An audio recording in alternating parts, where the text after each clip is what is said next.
हमारे लोग आज मंदिर में ना जा के अगर मस्जिद में जा रहे हैं तो इसका बहुत बड़ा कंफ्यूजन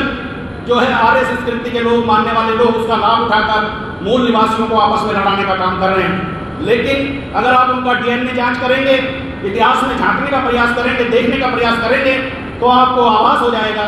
कि ये जो लोग हैं, भले ही उनकी आस्था का जो मामला है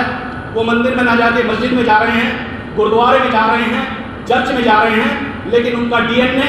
उनका जो ब्लड है वो यहाँ के मूल निवासियों से है।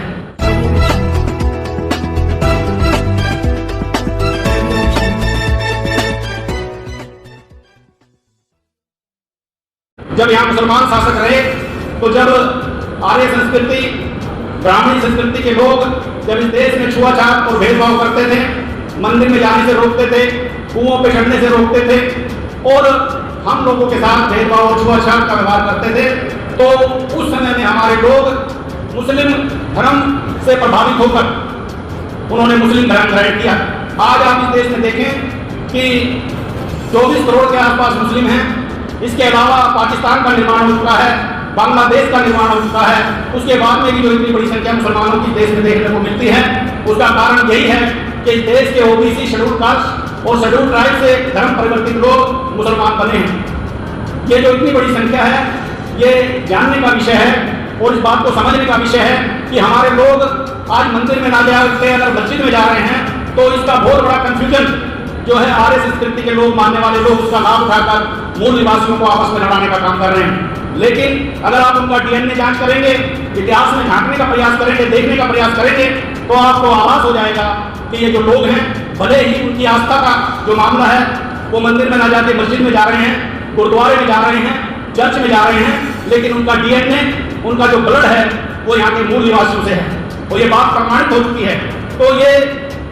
मुस्लिम धर्म को मानने वाले लोग, सिखिज्म को मानने वाले लोग और ईसाई धर्म में धर्म परिवर्तित लोग इस देश के मूल निवासी हैं और ये 90% लोग हैं। ये जो 90% लोग हैं, इन्हीं के खिलाफ आर्य ब्राह्मणी संस्कृति के लोग लगातार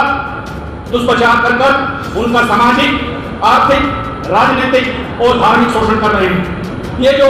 बात है, ये 90% लोगों की जो अज्ञानता है उसका लाभ उठाकर जो है 10% लोग इस देश में अपनी व्यवस्था को बनाए हुए हैं। ना केवल बनाए हुए हैं बल्कि इस रूप में चला रहे हैं कि वो इन 90% लोगों के ऊपर शासक बने हुए हैं। तो आज ये जो 90% के लोग हैं, उनको ये सोचने और समझने का जो काम है वो करना चाहिए और अपने समाज की जानकारी, अपने इतिहास की जानकारी, अपने महापुरुषों की जानकारी हमारे लोगों को लेनी चाहिए। क्योंकि बाबा साहब ने ये कहा है कि जो लोग अपना इतिहास नहीं जानते वो लोग अपना इतिहास का निर्माण नहीं कर सकते। तो साथियों, ये बड़े स्तर पर देखा गया है कि हमारे लोग बड़े बड़े अधिकारी तो बन जाते हैं, डॉक्टर, इंजीनियर, वकील, प्रोफेसर बन जाते हैं, लेकिन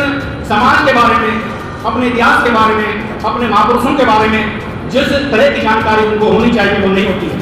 ये जो एक कमी है, इस कमी को हमें दूर करना है और उसको दूर करके दुरुस्त करना है और दुरुस्त करके इस देश में जो 90% लोग हैं उनको शासक और प्रशासक बनना है। बाबा साहब ने कहा कि हमें इस देश में हुक्मरान बनना है, तो हुक्मरान बनने के लिए उन्होंने बहुत से हम लोगों के लिए काम किए हैं। जैसे इस देश के अंदर जो उनकी प्रथम लड़ाई थी, आपने देखा होगा कि पीने के पानी से उन्होंने अपने आंदोलन की शुरुआत की है। मतलब इस देश के अंदर अछूत वर्ग के लोगों को, जो आज शेड्यूल कास्ट कहलाते हैं, अनुसूचित जाति के लोग कहलाते हैं, कल उनकी पहचान गुलाम भारत में अछूत थी। ये अछूत लोग इस देश के अंदर पीने के पानी के अधिकार से भी वंचित थे। उस पीने के पानी के अधिकार को बाबा साहब ने लड़ाई को लड़ा और पीने के पानी की लड़ाई को से लेकर इस देश के डीएम, सीएम, पीएम बनाने तक और बनने तक की लड़ाई जीतकर हमारे समाज के हाथ में दे दी। और उस लड़ाई को आज हम देख रहे हैं कि वो जो लड़ाई है वो हम हार रहे हैं।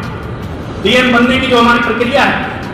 आईएएस बनने की, नौकरी में आने की जो हमारी प्रक्रिया है, बहुत सारे लोग जानते हैं कि बाबा साहब ने रिजर्वेशन की लड़ाई लड़ी, लेकिन इस देश में रिजर्वेशन को जिस तरीके से बताया गया, जिस तरीके से दिया गया और जिस तरीके से हमारे लोगों ने उस रिजर्वेशन को लिया, यानी भीख के रूप में दिया गया और हमने भी ऐसा समझा कि ये सरकार हमारे ऊपर एहसान कर रही है। लेकिन जो लोग बाबा साहब को जानते हैं, पढ़ते हैं, उनको पता है कि ये जो रिजर्वेशन का अधिकार है ये असल में रिप्रेजेंटेशन है, ये प्रतिनिधित्व है, ये देश की सरकार के अंदर हमारी हिस्सेदारी का मामला था और ये लड़ाई हमने अंग्रेजों के सामने लड़ी, अंग्रेजों से ली, लेकिन गुलाम भारत में जिस लड़ाई को हम जीत गए, आजाद भारत में वो लड़ाई हम हार रहे हैं। आज हमारे लोग सरकारी रिप्रेजेंटेशन से, सरकारी रिजर्वेशन से बाहर करे जा रहे हैं। नौकरियों से बाहर करना हमें सरकार से बाहर करना है, और अगर ये काम हम लोग करते हैं, अगर हम सरकार के हिस्सेदारी से बाहर होते हैं, तो आप अंदाजा लगाइए कि आपकी स्थिति क्या होने वाली है। नौकरी के दम पर हम लोग सरकार में हिस्सेदार बने, बड़े बड़े अधिकारी बने, और उन अधिकारों के बल पर समाज में न केवल हमें आर्थिक लाभ हुआ, हमारा सोशल स्टेटस बढ़ा, और सोशल स्टेटस के दम पर हमारा आत्म सम्मान बढ़ा, और आत्म सम्मान के दम पर ये लड़ाई हम लड़ रहे थे। उस लड़ाई को छीनने का काम, उसको कुंद करने का काम, उसको बंद करने का काम आज शासक जाति के लोग कर रहे हैं, और समाज मूक दर्शक बना हुआ है। तो आज के इस कार्यक्रम के माध्यम से ये जो लड़ाई है, इसको हम न केवल समझेंगे बल्कि समझाने के लिए अपने आप को तैयार करेंगे, क्योंकि हमारी जो सबसे बेसिक समस्या है वो इस देश के अंदर जानकारी की है। जो 10% लोग आज जानकार हैं वो शासक बने हुए हैं, और 90% के लोग क्योंकि जानकार नहीं हैं वो गुलाम बने हुए हैं। केवल इतनी बात है। अगर हम लोग अपने इतिहास को जानने का काम करें और अपने महापुरुषों को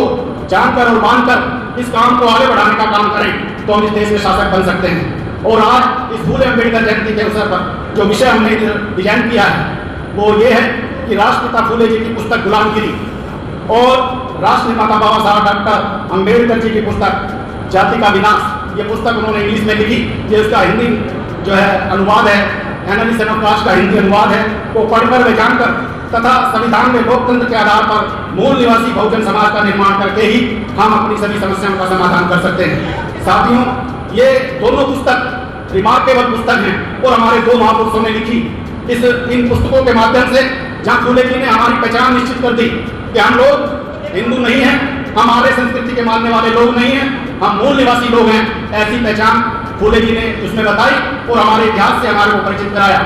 दूसरी ये जो पुस्तक है गुलामगिरी, ये ब्राह्मणवाद का पर्दाफाश करती है। जितनी भी मूर्ति पूजा, ढोल आडंबर और पाखंड इस देश के अंदर फैलाया गया और इंसानी ताकत को जीरो कर केवल काल्पनिक भाग्य भगवानों के भरोसे इस समाज को छोड़ दिया गया, उसकी कड़ी आलोचना फूले जी इस किताब में कर रहे हैं। दूसरी जो किताब है एनालिसिस ऑफ कास्ट, इसमें जाति और हमारे इतिहास के बारे में बाबा साहब ने बड़े विस्तार से हम लोगों को समझाने का काम किया है कि जातियां जो हैं ये हमारे विनाश का कारण है। एक तरफ फूले जी ब्राह्मणवाद को हमारे विनाश का कारण मानते हैं, तो आगे बढ़कर बाबा साहब जातियों को हमारे विनाश का कारण मानते हैं। वो ये कह रहे हैं कि जब तक इस देश में जाति व्यवस्था रहेगी तब तक हम लोग कभी भी एक समाज का निर्माण नहीं कर सकते, और जब तक हम एक समाज का निर्माण नहीं करेंगे तब तक हम इस देश में शक्ति का निर्माण नहीं कर सकते, और यदि हम शक्ति का निर्माण नहीं कर सकते तो हम शासक नहीं बन सकते। तो साथियों, आज इन विषयों पर